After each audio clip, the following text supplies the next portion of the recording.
Assalamualaikum warahmatullahi wabarakatuh. Innal hamdalillah nahmaduhu wa nasta'inuhu wa nastaghfiruh wa na'udzu billahi min sururi anfusina wa min sayyiati a'malina may yahdihillahu fala mudilla lahu wa may yudlil fala hadiya lahu.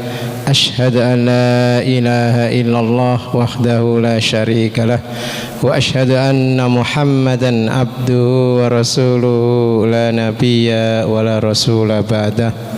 Allahumma salli ala Muhammad wa ala alihi wa ashabihi wa man tabi'ahum bi ihsani ila yaumiddin. Qala Allah ta'ala fi kitabil karim, ya ayyuhalladzina amanu taqullaha haqqa tuqatih wa la tamutunna illa wa antum muslimun. Wa qala Rasulullah sallallahu alaihi wasallam, ittaqillaha haitsu ma kunta wa atbi'is sayyi'atal hasanata tamhuha wa khaliqin nasa bi khuluqin hasanin. Allahumma la sahla illa ma ja'altahu sahla wa anta taj'alul hasna idza syi'ta sahla. Amma ba'd.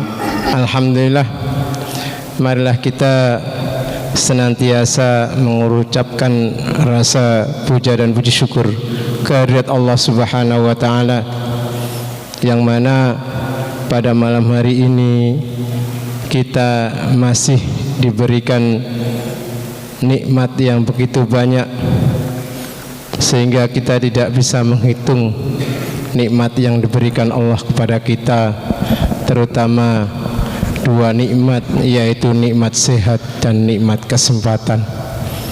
Kita sehat, bisa sholat berjamaah maghrib, itu adalah karunia dari Allah Subhanahu wa ta'ala. Kita sehat dan diberi kesempatan oleh Allah untuk thalabul ilm pada malam hari ini, itu juga karunia dari Allah. Maka kita wajib bersyukur kepada Allah Subhanahu wa ta'ala.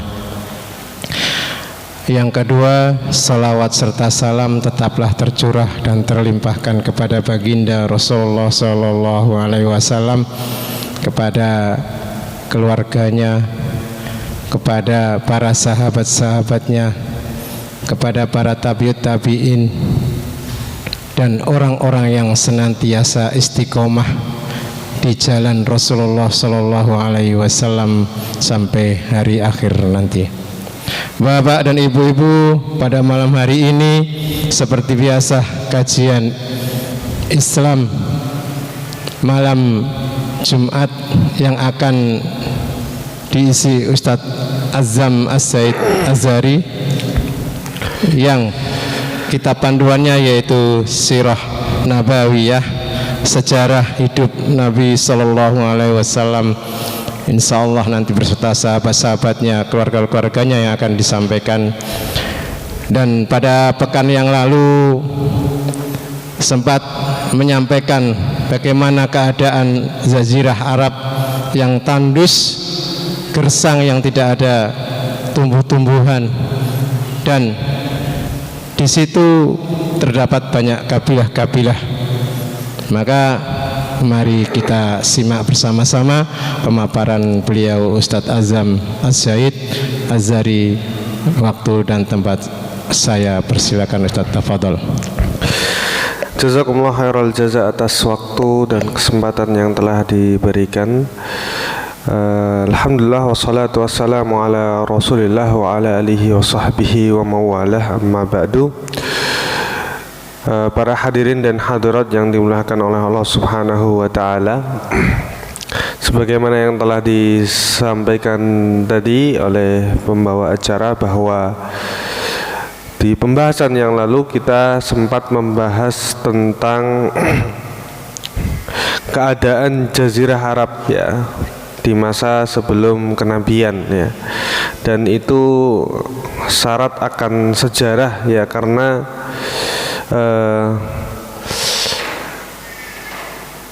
setelah kita baca-baca ya, bahwa dalam beberapa riwayat yang kuat ya, yang menduduki khususnya ya tanah haram, yaitu Mekah Al-Mukarramah yang saat ini itu adalah merupakan keluarga Nabi Ibrahim alaihissalam, yaitu istrinya yang kedua yang bernama Hajar ya, yang memiliki anak, yang kemudian memiliki anak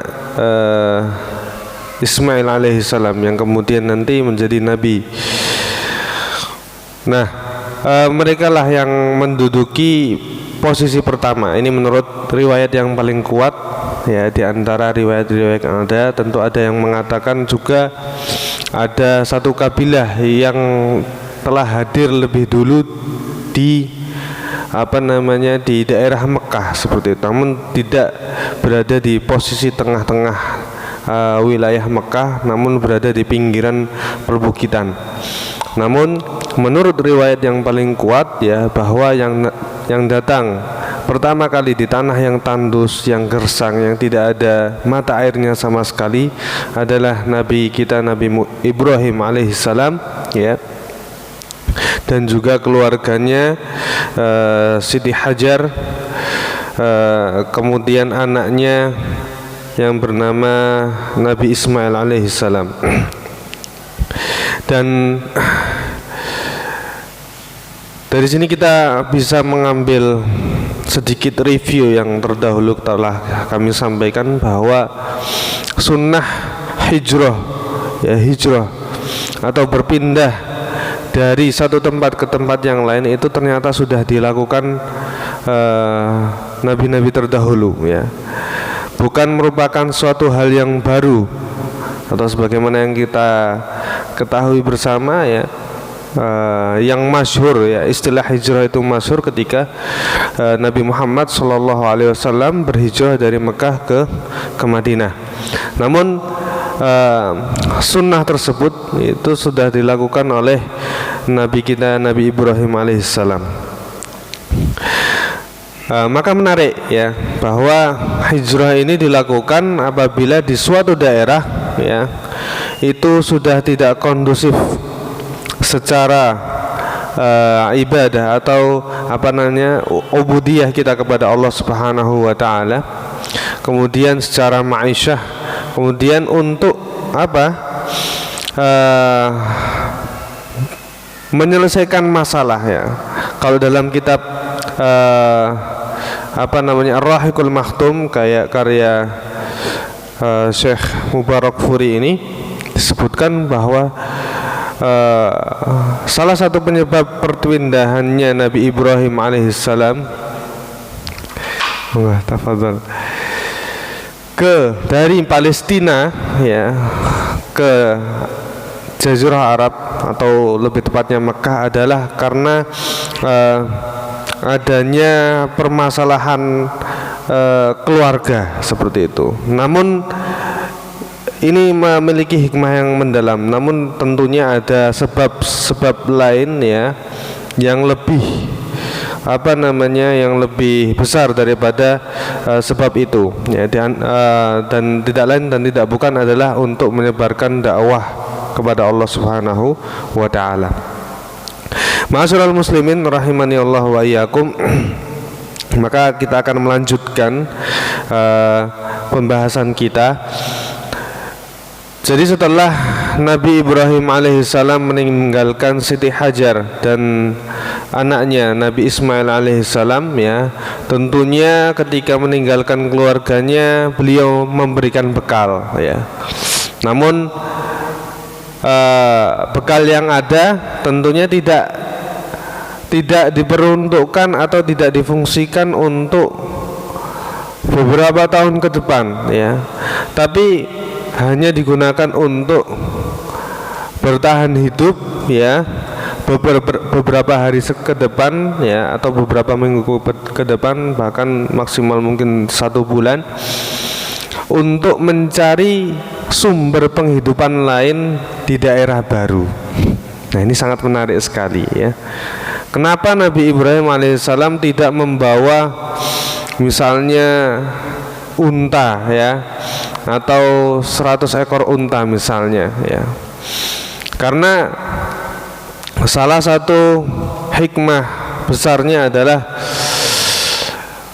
untuk mengajarkan arti kehidupan ya, arti kehidupan kepada keluarganya ya. Nah, maka bekal-bekal yang diberikan yaitu hanya cukup untuk beberapa hari ke depan, yang mana fungsinya nanti ya digunakan untuk bertahan hidup, kemudian mencari sumber-sumber penghidupan di daerah baru. Nah, sebagaimana kisah yang sudah masyhur sekali bahwa Siti Hajar ya, ketika airnya sudah habis, itu pontang-panting ya mencari air minum ya dari satu tempat ke tempat yang lain ya. Bahkan yang sampai saat ini menjadi syariat ya, dari Bukit Sofa ke Bukit Marwa bolak-balik selama sebanyak 7 kali. Nah, kemudian kembali lagi hingga akhirnya Allah Subhanahu wa taala setelah melihat upaya ya, jerih payah yang diusahakan oleh Siti Hajar alaihissalam, itu Allah Subhanahu wa taala akhirnya memberikan karunia yang mana manfaatnya tidak hanya bisa dirasakan saat itu, tapi bisa dirasakan sampai sekarang, bahkan sampai akhir zaman kelak ya, yaitu munculnya mata air Zam-Zam. Sehingga dengan munculnya air ini muncul sumber-sumber penghidupan ya. Ya. Kemudian selanjutnya ya, suatu kabilah dari Yaman yang sudah kita bahas sebelumnya, yaitu Jurhum kedua ya. Kalau di pembahasan yang sebelumnya itu ada 2 kabilah yang sangat masyhur dari Yaman ya, kabilah Himyar dan kabilah Kahlan ya. Nah, kabilah Jumhur kedua ini asalnya dari kabilah Himyar ya, kabilah yang pertama, kabilah Himyar. Jadi suku Jumhur ya, suku Jurhum, suku Jurhum ini berasal dari kabilah Himyar ya. Nah, Jurhum yang kedua artinya berarti merupakan anak dari bapaknya yang bernama Jurhum, seperti itu ya, datang ke sana dan atas izin dari ibunda Ismail alaihissalam ya, mereka bisa menetap di sana ya. Meskipun ada yang mengatakan bahwa ada beberapa suku yang sudah pernah menetap di sana atau sedang menetap di sana, namun yang paling kuat adalah pendapat ini ya, berdasarkan riwayat dari Imam Al-Bukhari. Setelah singgah di Makkah ya, mereka meskipun mereka sudah sering ya mondar-mandir atau berlalu lalang di antara daerah Makkah waktu itu. Kemudian dari waktu ke waktu Nabi Ibrahim alaihissalam ya datang ke Mekah untuk menjenguk keluarganya ya. Di beberapa referensi sejarah ya disebutkan bahwa 4 kali Nabi Ibrahim alaihissalam mengunjungi istrinya ya, Ibunda Hajar dan anaknya Nabiullah Ismail alaihissalam ya. Sehingga Allah Subhanahu wa taala menyebutkan dalam Al-Qur'an bahwa Nabi Ibrahim ya ketika berada di luar daerah Mekah ya, sebagaimana yang kami sebutkan terdahulu bahwa beliau ketika tidak berada di Mekah ya, beliau berkelana untuk mendakwahkan kalimat Allah Subhanahu wa taala ya. Bahwa Nabi Ibrahim bermimpi ya, bahwa mimpinya adalah Allah Subhanahu wa taala, mimpinya adalah beliau menyembelih anaknya Nabi Ismail, ya. Dan dari beberapa disiplin ilmu yang masyhur bahwa salah satu cara Allah Subhanahu wa taala menurunkan perintah kepada para nabinya, para utusannya adalah melalui mimpi. Sehingga dari mimpi ini Nabi Ibrahim memahami, ya, bahwa Allah Subhanahu wa taala memerintahkan Nabi Ibrahim untuk menyembelih anaknya. Dalam surat As-Saffat, ya, falamma aslama wa tallahu lil jabin wa nadainahu ayya Ibrahim qad saddaqta ar-ru'ya inna kadzalika najzil muhsinin inna hadza lahuwal bala'ul mubin wa fadainahu bidibhin 'adzim, ya. Bahwa tatkala keduanya itu sudah berserah diri, ketika datang mimpi, Nabi Ibrahim kemudian mengunjungi Nabi Ismail yang pertama kalinya, ya. Jadi ketika Nabi Ibrahim ini membawa Ibunda Hajar dan anaknya Nabi Ismail ini masih dalam buayan, masih istilahnya kalau bahasa kita sekarang belum mudeng apa-apa, belum bisa memahami apa-apa, bahkan mengenali ayahnya pun mungkin belum sanggup, ya. Di kunjungan yang pertama, ya, atau sebelum kunjungan yang pertama, Allah Subhanahu wa taala menganugerahkan mimpi kepada Nabi Ibrahim untuk yaitu menyembelih Nabi Ismail. Ya, bisa dibayangkan, ya, seberat apa, ya, maksudnya ketika meninggalkan anak masih kecil, ya kan. Kemudian tiba-tiba datang mimpi, ya. Di dalam suatu riwayat saat itu Nabi Ismail berumur sekitar 13 tahun atau menginjak masa remaja, masih anak-anak, ya. Kalau sekarang mungkin kelas 6 SD gitu, nggih. Ya. Pertama kalinya bertemu, paham, ya, bahwa Ibrahim adalah ayahnya, Nabi Ibrahim adalah ayahnya. Diceritakan, ya, aku memiliki mimpi bahwa aku bermimpi menyembelihmu. Maka apa yang dikatakan Nabi Ismail, ya, bahwa aku berserah diri, ya, falamma aslama wa tallahu lil jabin, ya.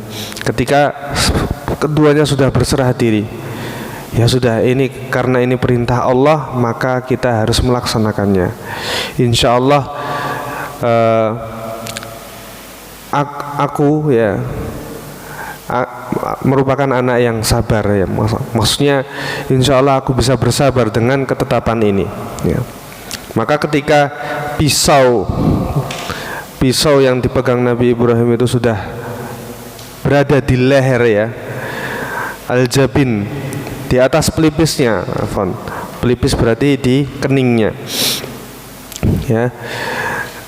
Dalam beberapa riwayat bahkan sudah berada di lehernya, ya. Maka Allah Subhanahu wa taala berfirman, wahai Ibrahim, sungguhnya kamu telah membenarkan mimpi itu, qad saddaqta ar-ru'ya.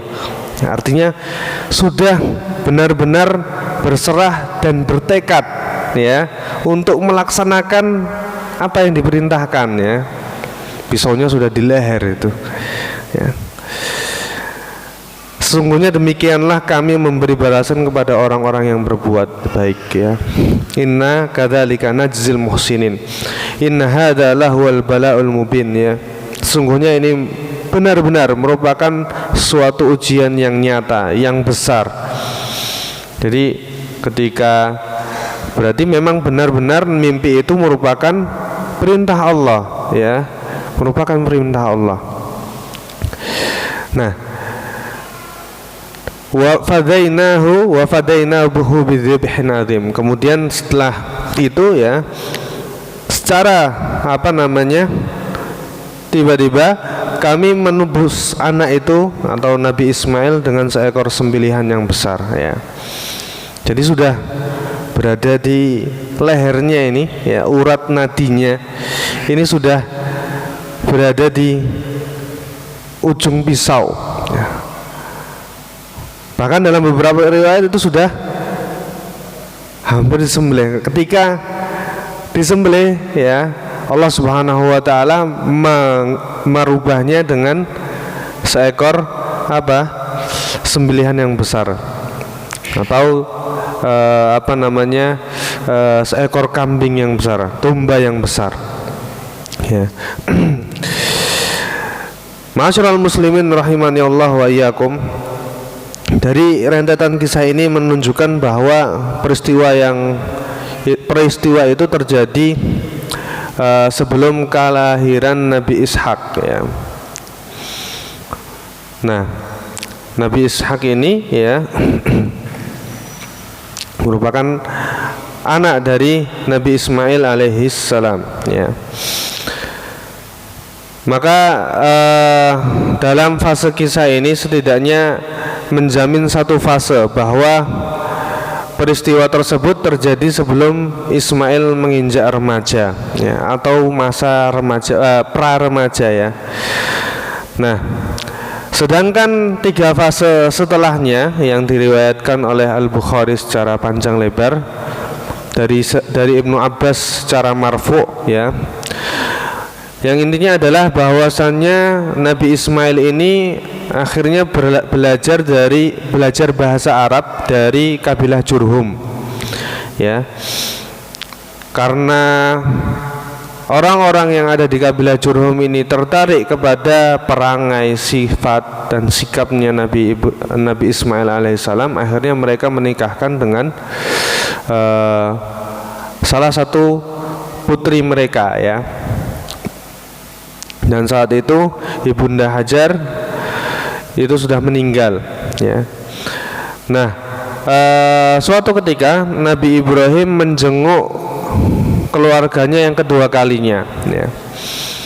Dan ketika sampai di di Makkah ya, Nabi Ibrahim tidak menemui Nabi Ismail ya, atau tidak bertemu dengan Nabi Ismail, tapi bertemu dengan istrinya.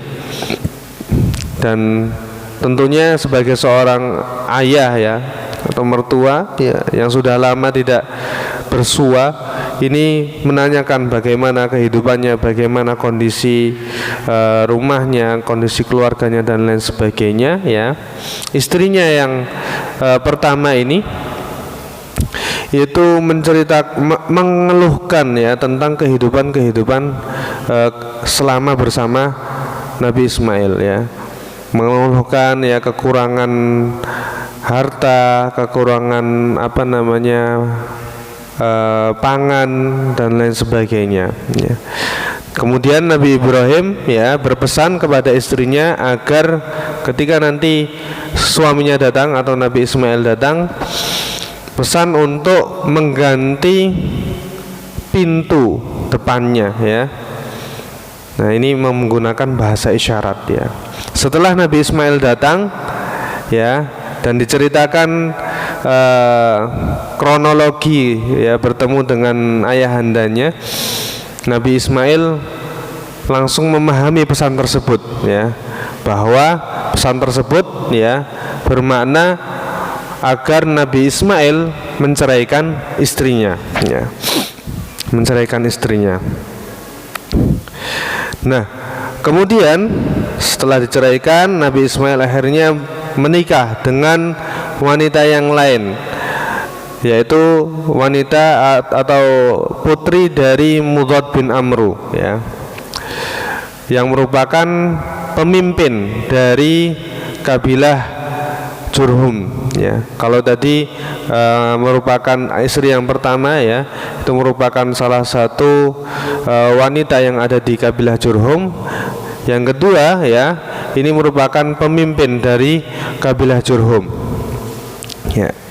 Setelah perkawinan yang kedua ini ya, Nabi Ibrahim datang kembali ya, dan kembali tidak bisa bertemu dengan Nabi Ismail. Akhirnya bertanya ya, Nabi Ibrahim ini bertanya kepada istrinya, bagaimana kehidupan kalian, bagaimana rezeki kalian dan lain sebagainya, ya. Maka istri yang kedua ini menarik, ya, mengatakan suatu hal yang menarik, ya, yaitu apa? Mengawali pembicaraannya atau kisahnya ini dengan pujian kepada Allah Subhanahu wa taala, atau hamdalah, ya, alhamdulillah, ya. Mungkin kalau kita bahasanya ya alhamdulillah, ya, kita bisa makan meskipun tidak setiap hari misalnya, alhamdulillah, meskipun sumber pendapatan kita itu tidak banyak, ya, alhamdulillah kita bisa tetap hidup, bisa tetap beribadah dan lain sebagainya, ya. Kemudian karena tidak bertemu dengan anaknya Nabi Ismail, Nabi Ibrahim menitipkan pesan kepada istrinya agar memperkokoh pintu palang pintu rumahnya, ya. Kalau yang pertama tadi, istri yang pertamanya tadi, ya, Nabi Ibrahim memerintahkan untuk mengganti palang pintunya, ya. Nah, yang kedua, memperkokoh. Artinya apa, ya? Hikmah di balik kisah ini bahwa pasangan kita, ya, itu jika backgroundnya atau pendidikannya baik, ya, meskipun pendidikannya itu sudah baik, namun kita masih punya kewajiban untuk senantiasa memperkuat, ya, pemahaman agamanya, memperkuat keilmuannya, ya, memperkuat ibadahnya kepada Allah Subhanahu wa taala, hatta husnudzannya, ya, kejujurannya dan lain sebagainya. Artinya ini merupakan suatu tanggung jawab yang diemban oleh pundak setiap suami kaum muslimin, ya, yaitu memperkokoh, ya, basis pertahanan pertama, istilahnya seperti itu, ya, madrasah yang pertama, ya. Kalau dalam suatu riwayat, ana lupa, bahwa istri, ya, itu merupakan seorang madrasatul ula atau pengajar bagi anak-anaknya, ya. Adapun suami, adapun seorang ayah, ya, ini merupakan kepala sekolahnya atau yang mengatur, yang mengawasi, yang menyediakan segala kebutuhan pengajarnya, ya. Maka seorang kepala rumah tangga memiliki kewajiban yang mutlak untuk memperkuat segala bentuk basis keilmuan maupun ma'isyahnya, ya, memperkokoh palang pintu rumahnya, ya. Nah, kedatangan yang ketiga kalinya, ya, akhirnya Nabi Ibrahim bisa bertemu dengan Nabi Ismail yang saat itu Nabi Ismail sedang mengasah anak panahnya, ya, di bawah sebuah pohon yang dekat dengan mata air Zam-Zam, ya. Tatkala melihat kehadiran ayahandanya, ya, Nabi Ismail, ya, tentu mengungkapkan segala bentuk kasih sayang, ya, rasa rindu dan lain sebagainya, ya, sebagaimana seorang anak. Begitu juga Nabi Ibrahim alaihissalam, ya. Nah, ini merupakan satu pelajaran penting bagi kita semuanya, bahwa ketika kita sebagai seorang ayah, ya, melakukan safar, keluar dari rumah, ya, mungkin melakukan suatu pekerjaan, ya,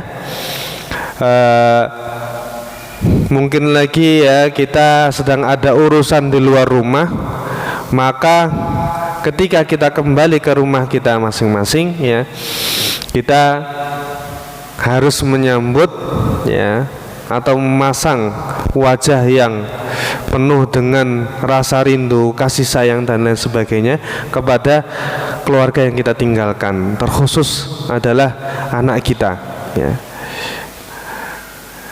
Mengapa demikian? Karena ini merupakan suatu bentuk ikatan yang harus dibangun antara ayah dan anak, ya, antara ayah dan anak.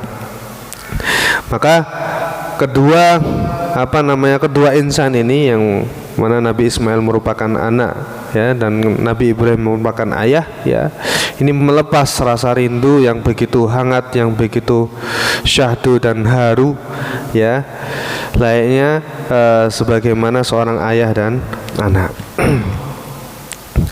Nah, kemudian setelah itu ya, Nabi Ibrahim mengajak Nabi Ismail untuk meninggikan ya, atau untuk membangun Ka'bah ya, untuk membangun Ka'bah ya, memperkuat sendi-sendinya ya, bangunan-bangunannya, sehingga digunakan untuk sarana beribadah kepada Allah Subhanahu wa taala ya.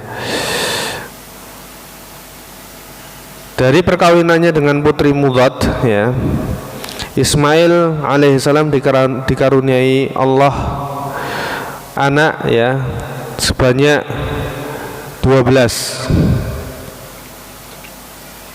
yang semuanya laki-laki ya, yaitu Nabat, Nabuyut, Qaidar, Adba'il, Mibshan, Mishma, Tuma, Misha, Hadad, Taima, Yatur, Nafis, dan Qaiduman ya.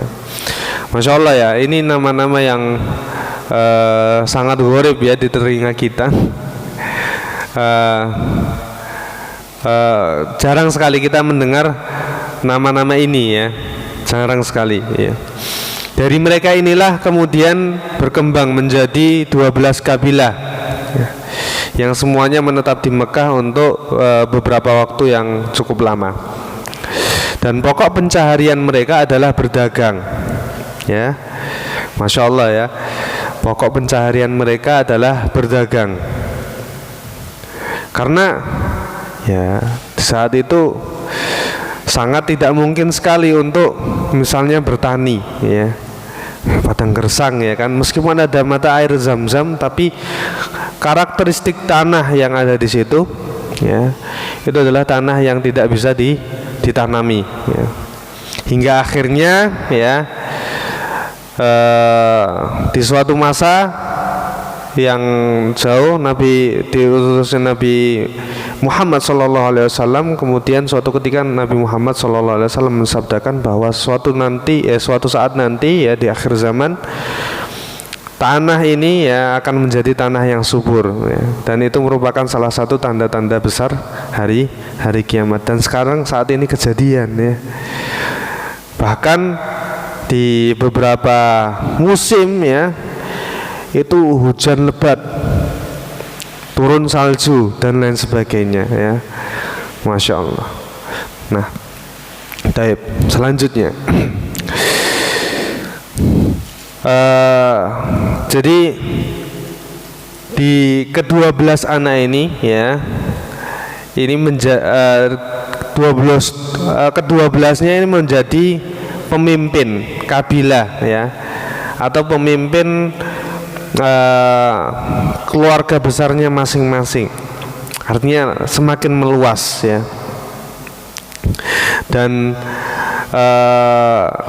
ekspansi dagangnya, tadi disebutkan bahwa mereka ini berdagang, ekspansi dagangnya ini ya membentang dari negeri Yaman hingga negeri Syam ya, bahkan sampai Mesir.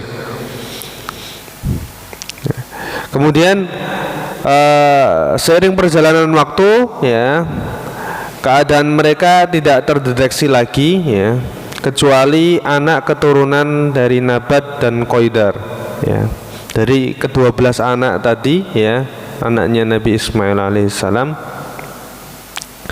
ya, hanya Nabat dan Qaidar yang masuk dalam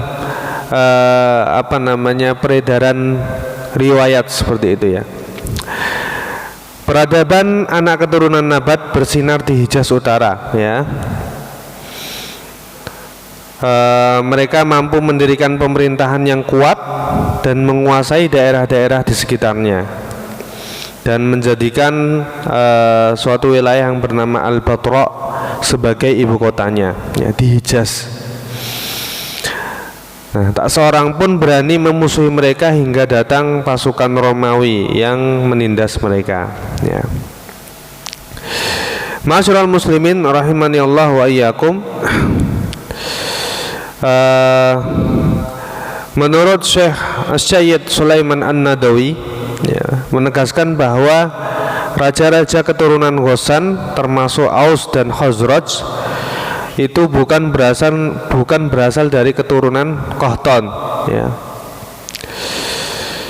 tetapi dari keturunan Nabat yang merupakan anak dari Nabi Ismail alaihissalam, ya. Jadi Aus dan Khazraj, ya, ini menurut Syekh Sayyid Sulaiman An-Nadawi, ya, ini merupakan anak keturunan dari Nabat, ya, bukan keturunan dari Qahtan.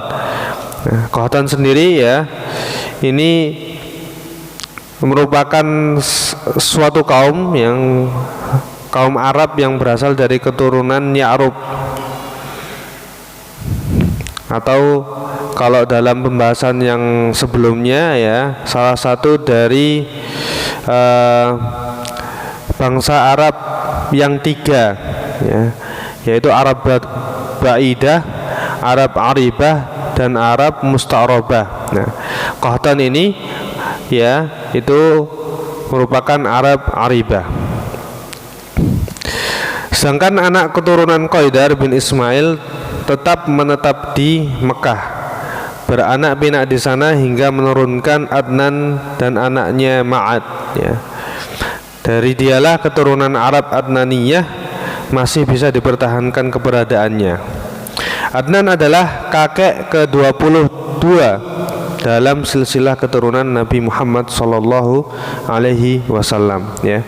Jadi dari sini, dari Adnan inilah, ya, silsilah Nabi Muhammad sallallahu alaihi wasallam bersambung kepada Nabi Ismail alaihissalam, yang kemudian bersambung kepada Nabi Ibrahim alaihissalam. Diriwayatkan pula bahwa jika beliau menyebutkan nasabnya dan sampai kepada Adnan, maka beliau berhenti dan bersabda, para ahli silsilah nasab banyak yang berdusta, ya. Lalu beliau tidak melanjutkannya. Segolongan ulama memperbolehkan mengangkat nasab dari Adnan ke atas dengan berlandaskan kepada hadis yang memang mengisyaratkan hal itu. Menurut mereka, antara Adnan sampai Ibrahim alaihissalam ada 40 keturunan yang didasarkan kepada penelitian yang cukup mendetail, ya. Ma'asyiral muslimin arsyadani-Allah wa iyyakum, bahwa Nabi Muhammad sallallahu alaihi wasallam, ya,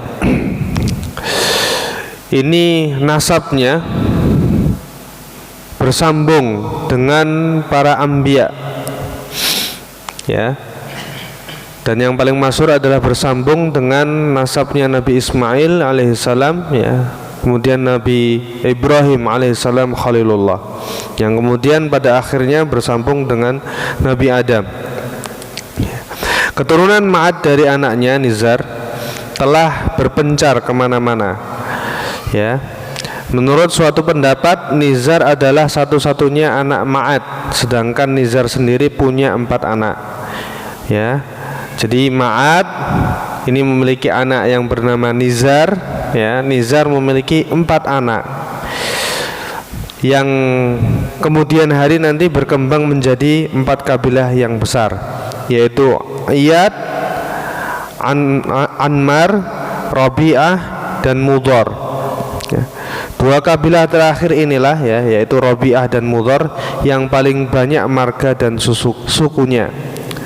Dari Rabi'ah ada Asad bin Rabi'ah, ada Anza, ada Abdul Qais, 2 anak Wa'il, Bakar, Taghlib, Hanifah, dan lain sebagainya, ya.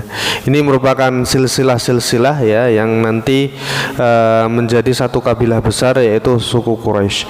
Sedangkan kabilah Mudhar berkembang menjadi 2 suku yang besar, yaitu Qais Ailan bin Mudhar dan marga-marga Ilyas bin Mudhar.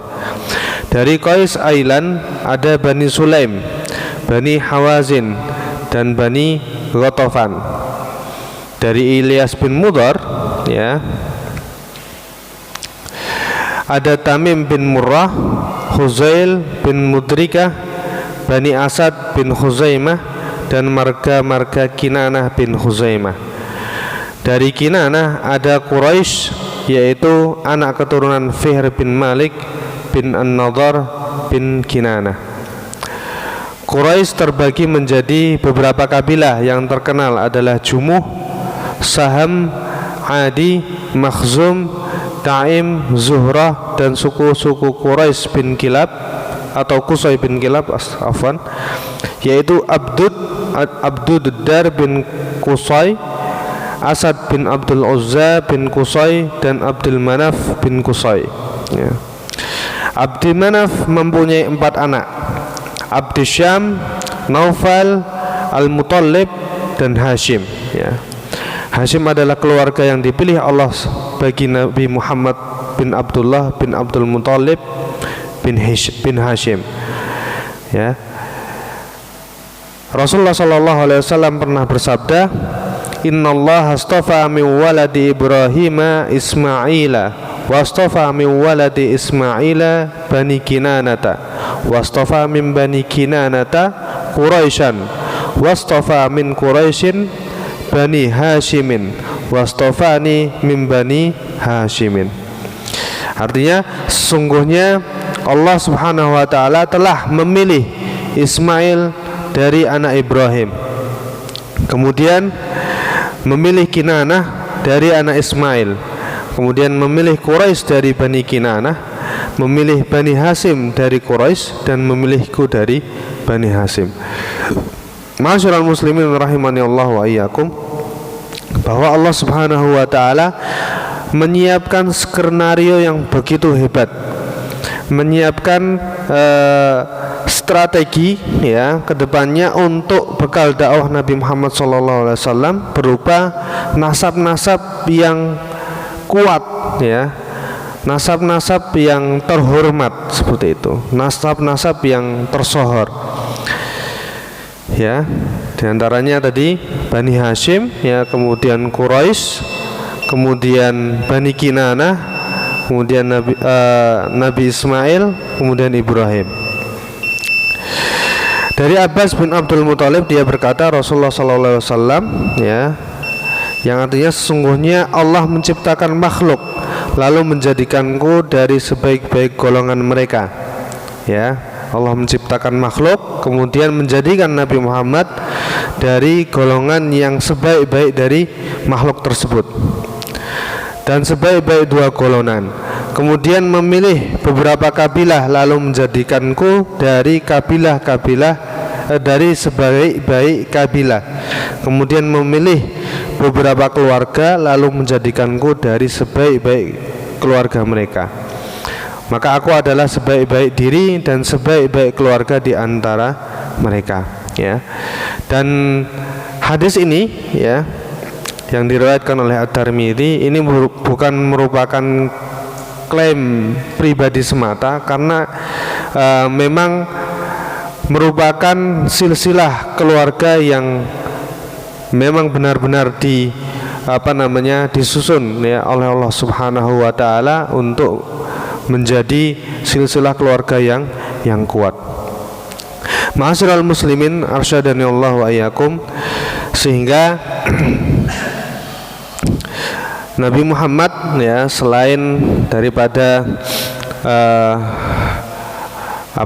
kelebihan beliau yang sangat luar biasa sekali, ya, ahsanul insan, ya, beliau juga dilahirkan dari keturunan yang sangat luar biasa, sehingga ini menjadikan kaum-kaum yang kafir, orang-orang kafir, ya, ini tidak punya ruang untuk mencemooh, untuk mencela Nabi Muhammad dari segi keturunan, ya. Meskipun demikian, ya, karena orang-orang kafir, ya, ini, ya, orang-orang yang sangat membenci Islam, ya, bahkan kafir sendiri itu kan dibahasakan sebagai orang yang menutup diri, ya. Artinya kafir itu kan kafar atau yang menutup, yang melingkupi dirinya dengan sesuatu. Ya. Maka meskipun Rasulullah SAW dilahirkan dari keturunan yang baik, yang kuat, ya, namun tidak lepas, beliau tetap tidak lepas dari permusuhan, cemoohan, ya, kebencian dari kaum kafir, orang-orang kafir. Ini menegaskan bahwa sebaik apapun kita, bahkan sebaik apapun Rasulullah, ya, selama beliau berani untuk membawa kebenaran, kebaikan, perubahan yang baik, maka beliau akan senantiasa dimusuhi oleh orang-orang yang memiliki kepentingan. Wallahu a'lam bishawab. Demikian mungkin yang dapat kami sampaikan, karena waktu yang sangat terbatas, ya, kita cukupkan sampai di sini. Aku qouli hadza astaghfirullah li wa lakum. Mohon maaf apabila banyak kesalahan dalam penyampaian. Assalamualaikum warahmatullahi wabarakatuh. Waalaikumsalam warahmatullahi wabarakatuh. Alhamdulillah, tadi disampaikan Ustadz begitu panjang lebar tentang kisah Nabiullah Ibrahim alaihi salatu wassalam sampai Nabi Ismail, dan di situ banyak kabilah-kabilah yang dijelaskan tadi. Ya. Bagi Bapak yang mau bertanya, monggo, dari kisah tadi.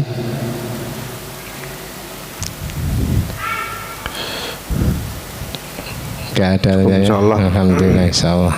Ya, kita cukupkan, kita tutup majelis ini dengan bacaan hamdalah dan doa kafaratul majelis. Alhamdulillahirabbil alamin. Subhanakallahumma bihamdika asyhadu an la ilaha illa anta astaghfiruka wa atubu ilaih. Dari saya sebagai pembicara, kalau ada kata-kata yang salah, kurang berkenan bagi Bapak dan Ibu, saya mohon maaf yang sebesar